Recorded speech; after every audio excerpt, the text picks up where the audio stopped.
Hello everyone, welcome back to our YouTube channel astro spiritual world. मैं हूँ astrologer एकता। 14 नवंबर 2020 को दिवाली है। हर साल मैं दिवाली के ऊपर एक स्पेशल वीडियो आप सबके लिए जरूर बनाती हूँ। तो चलिए इस वीडियो की हम लोग शुरुआत करते हैं। और आज के वीडियो में मैं आप सबके साथ डिस्कस करूंगी कि दिवाली के दिन आपने किस प्रकार भगवान की पूजा करनी चाहिए और कौन से खास उपाय या फिर कौन से खास प्रयोग आपने उस दिन जरूर करने चाहिए। इस बार 2020 में जो धनतेरस है वो है 13 नवंबर 2020 को शुक्रवार के दिन। और धनतेरस के ऊपर का एक वीडियो ऑलरेडी मैंने बनाया है और उसकी लिंक भी कल मैंने मेरे चैनल के कम्युनिटी पेज में डाल दी है। तो आप मेरा वो वाला धनतेरस का वीडियो देखना बिल्कुल मत भूलिएगा। उसमें मैंने बहुत अच्छे अच्छे टिप्स सबके साथ शेयर की है। धनतेरस का महत्व क्या है, किन किन देवताओं की किन किन देवियों की उस दिन पूजा होती है, उसके अलावा कौन से खास उपाय हम लोग धनतेरस के दिन कर सकते हैं, और इसके अलावा धनतेरस के दिन क्या खरीदना शुभ होता है और कौन सी चीजें बिल्कुल नहीं खरीदनी चाहिए। तो ये सारी चीजें मैंने उस वीडियो में बताई है और उसकी लिंक भी मैंने मेरी कम्युनिटी पेज में डाल दी है। तो वो वाला मेरा लास्ट ईयर का वीडियो देखना बिल्कुल मत भूलिएगा। फिर भी जो नए लोग इस चैनल के साथ जुड़े हुए हैं उन सब के लिए मैं कुछ इंपॉर्टेंट चीजें इस वीडियो में भी हाईलाइट कर देती हूँ। तो 13 नवंबर 2020 को शुक्रवार के दिन आ रहा है धनतेरस। और धनतेरस एक बहुत ही बड़ा दिन होता है जिस दिन हम लोग भगवान धन्वंतरी जी की पूजा करते हैं। भगवान धन्वंतरी का ये जन्मदिन मनाया जाता है क्योंकि समुद्र मंथन द्वारा धन्वंतरी जी इस समय पे धनतेरस के दिन धरती के ऊपर प्रकट हुए थे और उनके साथ साथ उनके हाथ में अमृत कलश भी आया था और वही अमृत पी के सारे देवताओं को अमर होने का वरदान मिला था। तो इसीलिए धन्वंतरी की पूजा धनतेरस के दिन करना बहुत ज्यादा इंपॉर्टेंट है। तो आपको क्या करना है, गूगल से या इंटरनेट से आप भगवान धन्वंतरी का कोई भी अच्छा सा पिक्चर जो आपको सबसे ज्यादा अट्रैक्टिव लगता है, ब्राइट लगता है, वैसा आप डाउनलोड कर लीजिए। डाउनलोड करने के बाद उसका प्रिंट आउट निकाल लीजिए और उसके बाद उस पिक्चर को आपने या तो लैमिनेट करके या फिर फ्रेम करके अपने घर के नॉर्थ ईस्ट डायरेक्शन में लगाना है। तो जहां पे आपके भगवान का मंदिर है, जहां पे आपकी पूजा घर में आप जहां पे पूजा करते हैं वहां पे नॉर्थ ईस्ट डायरेक्शन में आपको भगवान धन्वंतरी का वो फोटो नॉर्थ ईस्ट डायरेक्शन में लगा के उनके सामने घी का दीपक प्रज्वलित करना है धनतेरस के दिन। और उनको जब आप प्रसाद अर्पण करेंगे तब उस समय पे साबुत धनिये और गुड़ वो प्रसाद में आपको उन्हें अर्पण करना है और पीले कलर के पुष्प जरूर उन्हें ऑफर करने हैं। और ऐसा करके उनसे प्रार्थना करनी है कि आपकी सेहत हमेशा अच्छी रहे, आपको कोई भी बीमारियां ना हो। और ये भगवान धन्वंतरी की पूजा हर साल धनतेरस के दिन करना बहुत ज्यादा इंपॉर्टेंट है। और साल भर वो फोटो आप वहीं पे लगे रहने दे सकते हैं और डेली उनको प्रणाम करके उनकी एक छोटी सी पूजा आप जरूर कर सकते हैं। धनतेरस वाले दिन भगवान धन्वंतरी जी को आपने जो साबुत धनिये और गुड़ का भोग लगाया था वो पूजा होने के बाद सारे फैमिली मेंबर्स में इक्वली डिस्ट्रीब्यूट करना चाहिए। और सारे घर के सदस्यों ने साबुत धनिये का और गुड़ का वो प्रसाद जरूर ग्रहण करना चाहिए। ऐसा माना जाता है कि अगर आप धनतेरस वाले दिन भगवान धन्वंतरी जी को भोग लगाने के बाद उन साबुत धनिये का और गुड़ का सेवन करते हैं तो साल भर आपकी सेहत हमेशा बहुत अच्छी रहती है। तो अब ये तो हो गई भगवान धन्वंतरी जी की बात। लेकिन धनतेरस वाले दिन समुद्र मंथन जब हुआ था उस समय पे धन्वंतरी भगवान के साथ साथ माँ लक्ष्मी जी भी प्रकट हुई थी इस धरती के ऊपर। इसीलिए धनतेरस के दिन भगवान धन्वंतरी जी के साथ साथ लक्ष्मी जी का भी बर्थडे सेलिब्रेट किया जाता है। और इसीलिए धनतेरस वाले दिन माँ लक्ष्मी जी की पूजा करना बहुत ही ज्यादा शुभ माना गया है। धनतेरस वाले दिन लक्ष्मी जी की पूजा तो हो गई, लेकिन अब आपके घर में जो धन आता है, जो पैसा आता है, उसे मैनेज भी करना अच्छे से आना चाहिए, वरना वो ऐसे ही वेस्ट हो जाएगा और फिजूल खर्ची में चला जाएगा। तो ऐसे में जो आपके फाइनेंस मिनिस्टर है वो है कुबेर देवता। तो जब आप धनतेरस के दिन लक्ष्मी जी का पूजन करते हैं तो उसके साथ साथ कुबेर देवता का पूजन करना बिल्कुल मत भूलिएगा। मैं हर साल हर वीडियो में दिवाली के ये बात जरूर मेंशन करती हूँ कि जब आप धनतेरस वाले दिन भगवान धन्वंतरी जी की और लक्ष्मी जी की पूजा करेंगे तो उसके साथ साथ आप कुबेर देवता का भी पूजन करेंगे। और कुबेर देवता का कोई भी एक छोटा सा यंत्र या फिर उनकी पंच धातु की अष्ट धातु की बनी हुई कोई मूर्ति या फिर उनका फोटो अपने घर के नॉर्थ डायरेक्शन में या फिर वेस्ट डायरेक्शन में जरूर लगाएंगे। अगर आप ऐसा धनतेरस के दिन करते हैं तो आपके घर में पैसा तो आएगा ही, लेकिन उसके साथ साथ वो टिका रहेगा और वो सही जगह पे खर्च होगा और फाइनेंसेस का जो मैनेजमेंट है वो आप बहुत अच्छे से कर पाएंगे। तो अब 13 नवंबर को सबसे पहले पूजा हो गई भगवान धन्वंतरी जी की, जिससे आपकी सेहत हमेशा साल भर अच्छी रहेगी, क्योंकि हेल्थ इज वेल्थ। तो सबसे पहले हेल्थ अच्छी रखना इंपॉर्टेंट है, इसलिए सबसे पहले पूजा होगी भगवान धन्वंतरी जी की। उसके बाद पूजा होगी माँ लक्ष्मी जी की। अब आपके पास अगर सेहत अच्छी है तो आप बहुत अच्छे से पैसा कमा सकते हैं, बहुत ज्यादा मेहनत कर सकते हैं। फिर आप लक्ष्मी जी की पूजा करके अपने घर में धन का आगमन करेंगे। अब लक्ष्मी जी तो आ गई, पैसा तो आ गया, अब उसे मैनेज करना है। मैनेज करने के लिए अब आप पूजा करेंगे कुबेर देवता की। तो अब आपकी सेहत अच्छी हो गई, आपके पास पैसा भी आ गया, आपने उसे सही डायरेक्शन में इन्वेस्ट भी कर दिया, तो अब पैसे की और हेल्थ की समस्या सॉल्व हो गई। अब बात करते हैं कि आपकी लंबी उम्र की, आपकी आयु की, क्योंकि अगर आपकी एज, आपकी उम्र अगर लंबी होगी तभी तो आप इन सारी चीजों को एंजॉय कर पाएंगे ना। आपकी सेहत अच्छी रहेगी, आप पैसे को एंजॉय कर पाएंगे, आप अपने मन के हिसाब से चीजें कर पाएंगे। तो उसके लिए आपकी आयु लंबी होना जरूरी है। इसलिए धनतेरस के दिन इन सब देवी देवताओं के साथ साथ यम दीपदान किया जाता है। इसलिए यम देवता की पूजा साल में एक ही दिन की जाती है और वो है धनतेरस के दिन। और आपके घर के साउथ डायरेक्शन में आपको एक दीपक दान करना होता है भगवान यम के लिए, और उनसे ये प्रार्थना करनी चाहिए कि आपके घर में कोई दुर्घटना ना हो, आपके घर में किसी का कोई एक्सीडेंट ना हो, हर किसी को लंबी लाइफ मिले, हर किसी की सेहत अच्छी रहे और उनकी कृपा हमेशा बनाए रखे। तो आप जिस तरीके से अपने घर में हर साल करते हैं, उसी तरीके से आपको घर के साउथ डायरेक्शन में यम देवता के लिए भी दीपदान जरूर करना है और उन्हें स्मरण करना है और उनसे रिक्वेस्ट करनी है, प्रार्थना करनी है कि आपके घर में हमेशा वो ब्लेसिंग रखे और आपके घर में सबकी उम्र जो है वो हमेशा लंबी रहे। धनतेरस वाले दिन आपने अपने घर में क्या खरीदना चाहिए, इसके ऊपर भी मैंने ऑलरेडी एक वीडियो बनाई है, उसकी लिंक भी मैंने दे दी है, आप वो जरूर देखिएगा। लेकिन एक शॉर्ट में आपको बताना चाहती हूँ कि धनतेरस वाले दिन सोना और चांदी खरीदना अति शुभ माना गया है। लेकिन आप निराश मत होइए, जो लोग नहीं खरीद सकते उन्होंने पीतल की कोई भी चीज जरूर परचेज करनी चाहिए। स्टील के बर्तन, नॉन स्टिक जो पैन्स होते हैं, वो सारी चीजें अवॉइड करनी चाहिए। लेकिन सोना, चांदी या फिर पीतल से बने हुए कोई भी बर्तन आपने धनतेरस वाले दिन अपने घर में जरूर लाने चाहिए। उसके अलावा अगर आप कॉपर का कलश, प्योर कॉपर का कलश अगर अपने घर में उस दिन लाते हैं तो वो भी बहुत शुभ माना गया है। अब मेटल्स के साथ साथ जो आप और चीज खरीद सकते हैं वो है कपड़े। उसके अलावा आप एक और चीज खरीद सकते हैं, वो है लक्ष्मी जी और गणेश जी की मूर्ति।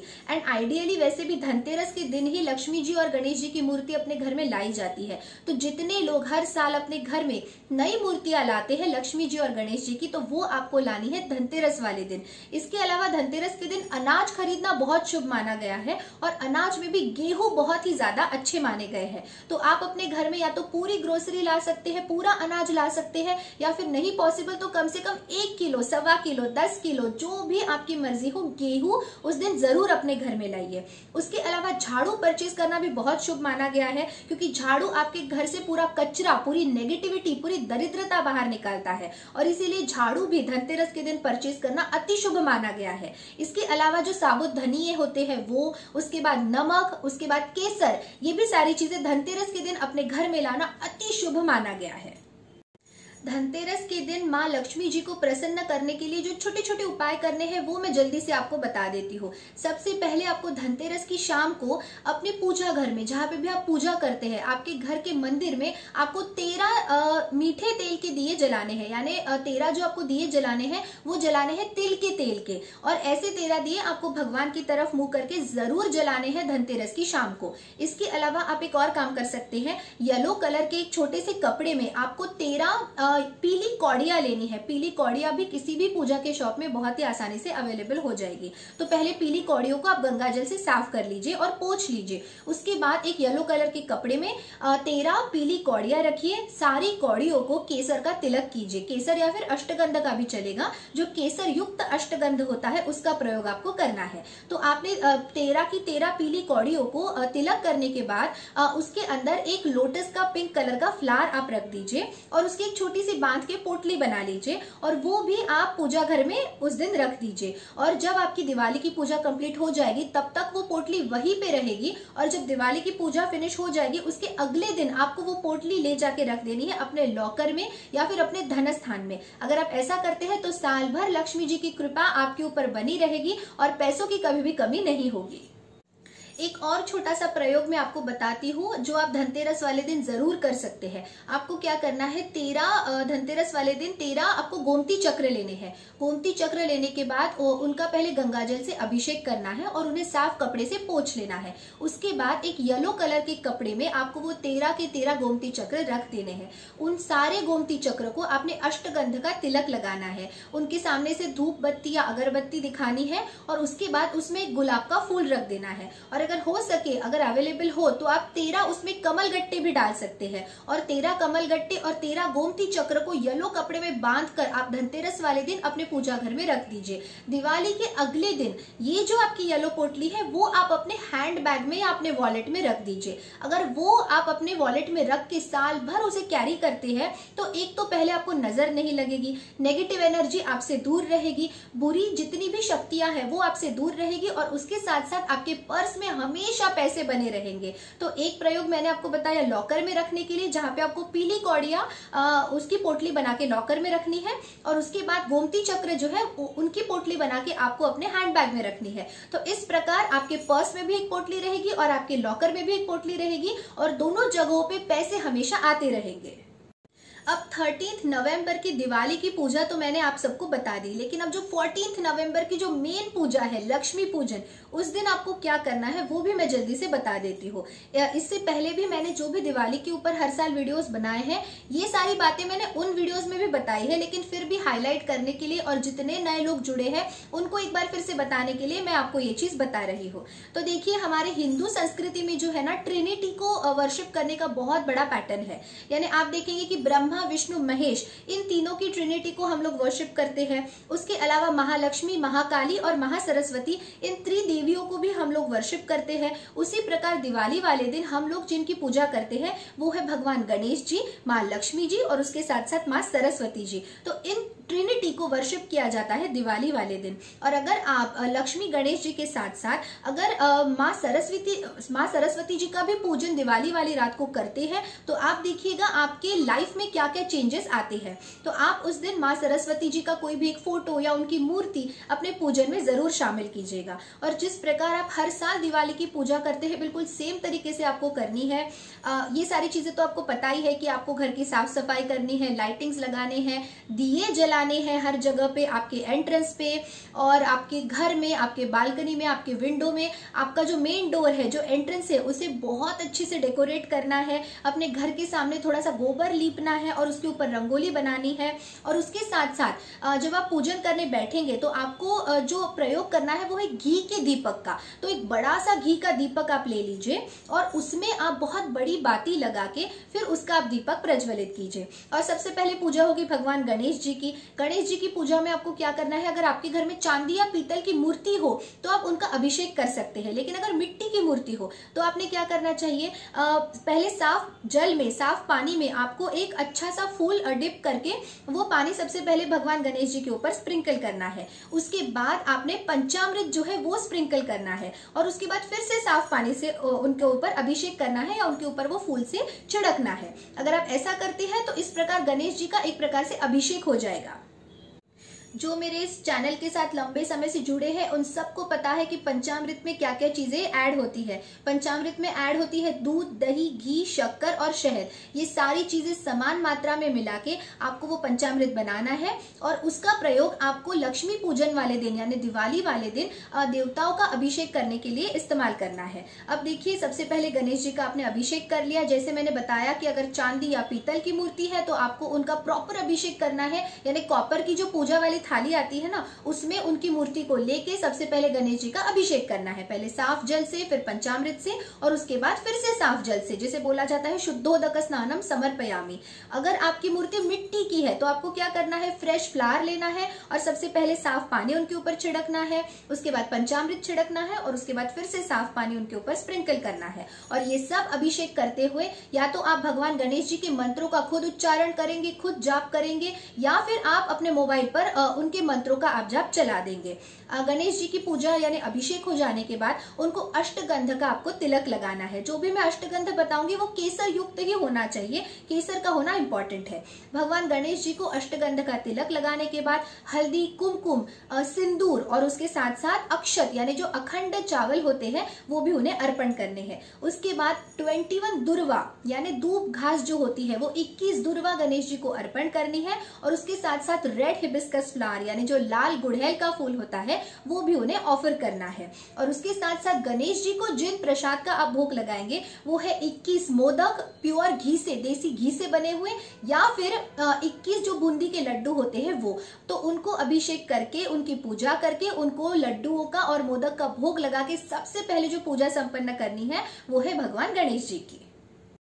भगवान गणेश जी के सामने जिस अगरबत्ती का आप प्रयोग करेंगे वो रहेगी चंदन के सुगंध वाली अगरबत्ती या धूप। तो भगवान गणेश जी की पूजा हो जाने के बाद उनके सामने से चंदन के सुगंध की अगरबत्ती आप घुमा के लगा दीजिए। उसके बाद बारी आती है माँ लक्ष्मी जी की। तो माँ लक्ष्मी जी की भी पूजा बिल्कुल सेम है, लेकिन आप एक काम कर सकते हैं कि माँ लक्ष्मी जी की मूर्ति की स्थापना जब आप करेंगे तो नीचे बहुत सारे गुलाब की पंखुड़ियां आप बिखेर के रख दीजिए और गुलाब की पंखुड़ियों में फिर आप माँ लक्ष्मी जी को स्थापित कीजिए। उसके बाद माँ लक्ष्मी जी का भी अभिषेक होगा। अगर आपकी चांदी की या पीतल की मूर्ति है तो प्रॉपर अभिषेक होगा, अगर नहीं है तो जैसे मैंने गणेश जी का बताया सेम वे में फूल से आपको उनके ऊपर पहले साफ पानी, उसके बाद पंचामृत और उसके बाद फिर से साफ पानी स्प्रिंकल करना है। और उसके बाद माँ लक्ष्मी जी को भी अष्टगंध का तिलक करना है। उसके बाद माँ लक्ष्मी जी को हल्दी, कुमकुम, अक्षत अर्पण करने हैं।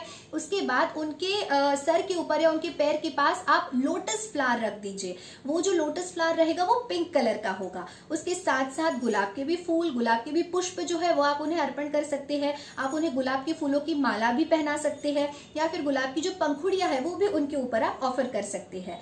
इस प्रकार लक्ष्मी जी का भी पूजन हो जाएगा। अब लक्ष्मी जी को जो भोग लगेगा वो 3 अलग अलग टाइप के उनको प्रसाद आपको ऑफर करने हैं। सबसे पहला तो है खील प्लस बताशे प्लस साबुत धनिये। तो ये जो प्रसाद है वो बहुत ही ज्यादा महत्वपूर्ण है। तो खील यानी जो धान से बनी हुई लाही होती है ना उसे खील कहते हैं। तो खील, बताशे और साबुत धनिये उनको मिक्स करके ये पहला भोग लगेगा माँ लक्ष्मी जी को। दूसरा लगेगा अनार के फ्रूट का। उसके बाद जो तीसरा भोग लगेगा वो खीर का होगा। और जो चावल की या फिर आप किसी भी चीज की खीर बनाएंगे तो उसमें ड्राई फ्रूट्स, केसर और मखाने डालना बिल्कुल मत भूलिएगा। तो माँ लक्ष्मी जी को अनार का भोग लगेगा, खील बताशों का भोग लगेगा और उसके साथ साथ उन्हें खीर का भी भोग लगेगा जो होगा मखाने की खीर का। इस प्रकार से माँ लक्ष्मी जी को आप भोग लगाइए। उनके सामने गुलाब की सुगंध की अगरबत्ती आप जरूर लगाइए। लक्ष्मी जी का पूजन इस प्रकार हो जाने के बाद आपने लक्ष्मी जी को 16 श्रृंगार का सामान भी अर्पण करना है प्रेम स्वरूप, क्योंकि वो सुहागन स्त्री है और आप उनको जो भी अर्पण करेंगे वो 10 गुना लौटकर आपको ही मिलने वाला है। तो अच्छी सी रेड कलर की साड़ी, क्योंकि माँ लक्ष्मी जी को ना व्हाइट, पिंक और रेड कलर बहुत ज्यादा प्रिय है, तो इसलिए कोई भी अच्छी सी पिंक या रेड कॉम्बिनेशन में साड़ी, उसके साथ साथ सुहाग की सारी चीजें आपको उन्हें अर्पण करनी है। और इस प्रकार माँ लक्ष्मी जी की भी पूजा आपकी हो जाएगी। अब देखिए गणेश जी की जब आप पूजा करेंगे उस समय पे आपको गणेश जी के मंत्रों का जाप करना है। सबसे आसान मंत्र है ओम गंग गणपतये नमः।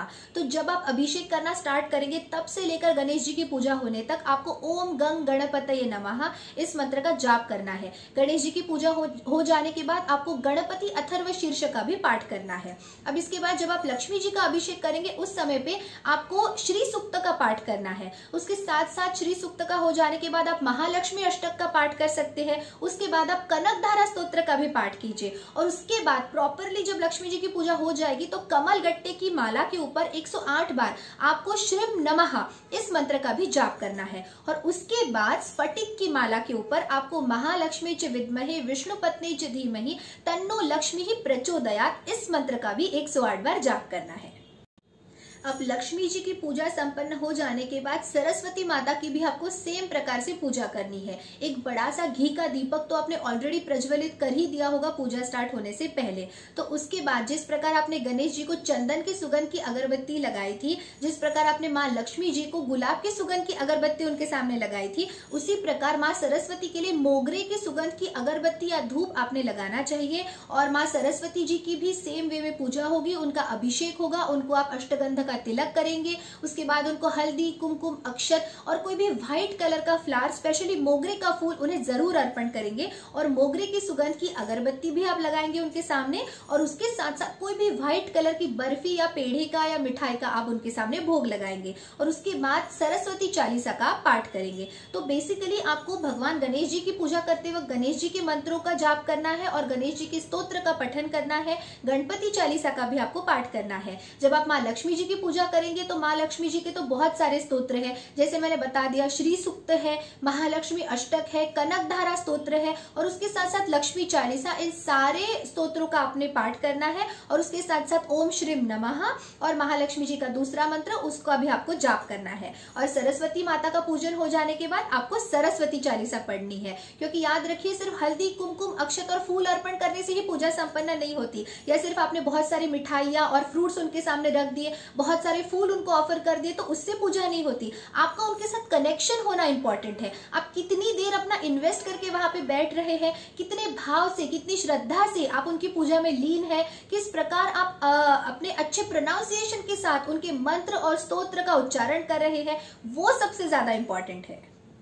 दिवाली वाले दिन जब आप ये विशेष पूजा करेंगे, उस समय पे पूरे घर में आप अच्छा वातावरण रखिए, अच्छा माहौल रखिए। घर के मेंबर्स एक दूसरे के साथ उस दिन बिल्कुल मत झगड़ा कीजिए।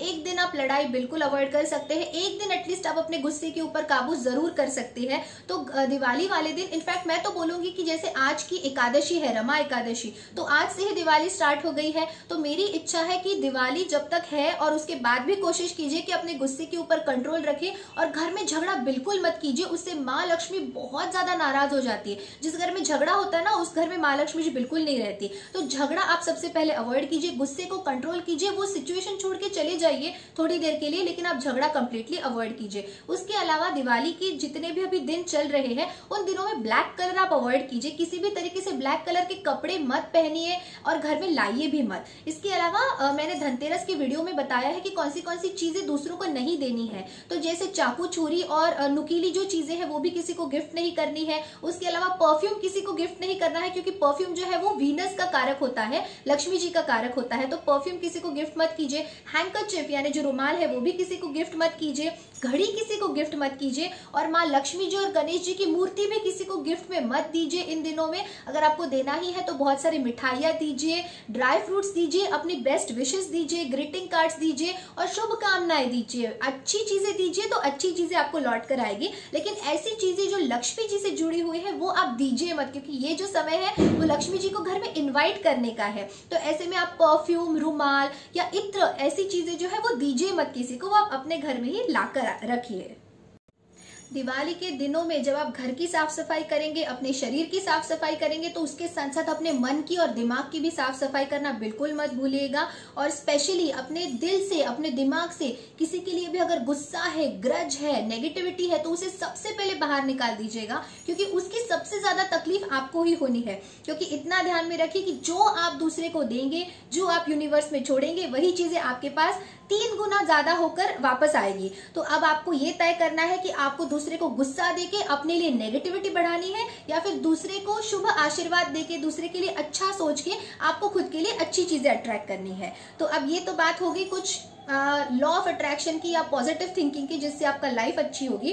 लेकिन एक चीज जो पूजा से रिलेटेड है वो है कि जब आप भगवान गणेश जी का, लक्ष्मी जी का और माँ सरस्वती जी का पूजन संपन्न कर देंगे, उसके बाद आपको अपने घर में आरती करनी है। आरती करते वक्त आपको घंटी का नाद बहुत जोर जोर से करना है। उसके साथ साथ हो सके तो शंख बजाना है। ऐसा माना जाता है कि समुद्र मंथन में जब लक्ष्मी जी प्रकट हुई थी, उसके बाद शंख भी उस दिन धरती के ऊपर आए थे, और शंख जो है वो लक्ष्मी जी के भाई माने गए हैं। तो शंखनाद करना भी उस दिन बहुत ज्यादा अच्छा रहता है। और वैसे भी ये जो दिन होते हैं, इस समय पे ब्लैक मैजिक और नेगेटिविटी बहुत ज्यादा होती है। तो ऐसे में आप शंखनाद करके घर से सारी नेगेटिविटी को बाहर निकाल देते हैं।